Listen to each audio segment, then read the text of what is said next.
L'épisode 1126 de One Piece est sorti dimanche et je vais te dire ce que j'en pense. Alors abonne-toi et à 200 likes sur cette vidéo, je sors la vidéo sur Sakamoto Days. Let him cook! Let him cook now!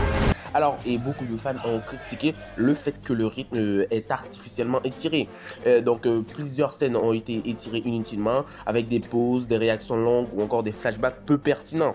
Et donc, cela a pour conséquence de donner une impression de lenteur, de remplissage, de ralenti, de l'impact émotionnel des moments forts. L'origine probable de ce défaut vient du fait que le rythme est dilué, souvent utilisé pour gagner du temps d'adaptation par rapport au manga, afin d'éviter de rattraper la publication. Et le deuxième point qui a titillé les fans hardcore comme moi, c'est l'animation inégale. Certaines séquences clés comme le combat contre Snake Man, Luffy et Kizaru sont animées de manière rigide ou peu inspirée. Ils sont immobiles, avec des plans fixes, une faible fluidité et peu de punch visuel. C'était moins spectaculaire que l'animation du Gear 5 dans les épisodes précédents. On se rappelle tous de l'épisode de 1100. Voilà, c'était incroyable, 9,9 sur 10, on a aimé. Et Luffy se déplaçait de manière fluide, l'animation bougeait de partout. On a l'impression qu'il y avait au moins 100 000 frames par seconde.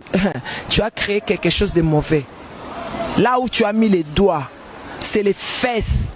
Par exemple, la confrontation entre Kuma et Akainu manque d'impact visuel, avec un style visuel propre, mais sans intensité dramatique. On sent pas vraiment qu'il y a une tension dans l'air, l'animation ne nous fait pas comprendre, il n'y a pas un plan qui nous montre toute la dangerosité, toute la faiblesse de Kuma ou encore sa tristesse. Et donc ils nous ont donné une mise en scène plate. L'épisode échoue à souligner la tension dramatique par la musique. D'habitude, One Piece réussit ses épisodes sur le plan musical, où l'on a des OST incroyables. Mais là, même les cadrages ou encore les transitions ne sont pas bien faites. Ça a pour conséquence que les moments clés comme l'éveil du robot géant ou l'apparition du Gear 5 sont moins marquants que prévu. À chaque fois qu'il y a une apparition du Gear 5, voilà, c'est une transformation iconique. Voilà, il faut toujours une petite mise en scène avant, un petit ajout. Mais là, ça n'a pas été fait. Comme pour le Gear 5, il n'y a pas les tambours de la libération, il n'y a pas le Don Tototo, il n'y a rien du tout. On a juste l'impression que Luffy se transforme en Gear 1, Gear 2, voilà. L'éveil du robot, censé être un événement énorme, arrive sans réelle montée dramatique ni musique adaptée. Voilà, pour ceux qui suivent le manga, on se sait, on n'a pas senti la connexion forte entre le robot et le Gear 5. Ils ont pris 6 mois pour faire ce travail.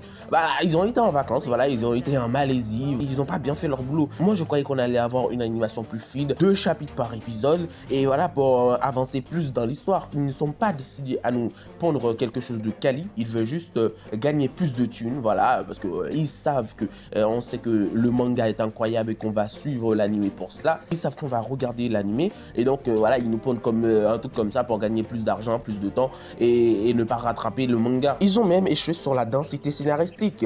L'épisode avance que très peu dans l'intrigue, malgré des moments prometteurs. Gear 5, Robot, Kizaru. On a l'impression que ce sont des PNJ qui bougent. On dirait moi qui essaie de faire une animation sur PowerPoint. C'est grave là. Résultat, on a un sentiment de stagnation narrative qui domine malgré les enjeux importants. Entre le 1125 et le 1126, je ressentis un désintérêt progressif, car chaque épisode donne l'impression de préparer le survint, sans livrer de contenu fort immédiatement. À chaque fin épisode, ils nous pondent un cliffhanger, voilà, pour qu'on aille regarder la suite, alors qu'on sait qu'on va regarder la suite. Arrêtez de nous faire cela. Vous nous coupez les moments clés pour nous dire, voilà, c'est un moment clé, va voir l'épisode suivant pour voir les révélations suivantes. On sait ce qu'il y a dans le manga, pour ceux qui suivent le manga. Do it! Just do it! Je sais pas vous, mais je pense que l'écriture de Kizaru a été bâclée. Pas en manga, évidemment, mais son dilemme moral, censé ajouter de la profondeur, ça me paraît incohérent et mal amené en fait. Parce que moi, j'estime que ça dilue l'image d'un amiral impitoyable sans offrir une vraie alternative narrative ou développement satisfaisant. Voilà, il n'y a pas eu de nuance perçue dans la longueur scénaristique et qui est mal déguisée. Ça ne s'est pas senti dans l'animation. Dans l'histoire, c'est incroyable, mais dans l'animation, ça ne s'est pas senti. Voilà, on n'a pas senti l'expression du personnage. Vous qui êtes censé animer quelque chose, donc le faire mouvoir, vous êtes censé nous donner quelques mimiques faciales ou encore quelques mouvements des mains, voilà, une petite réticence. Vous auriez pu faire ça. Comment c'était claqué au sol? Claqué? Claqué au sol! Bref, abonnez-vous, likez, commentez, partagez. Le montage de Sakamoto Days dépendra uniquement de vous. Alors, ciao, peace!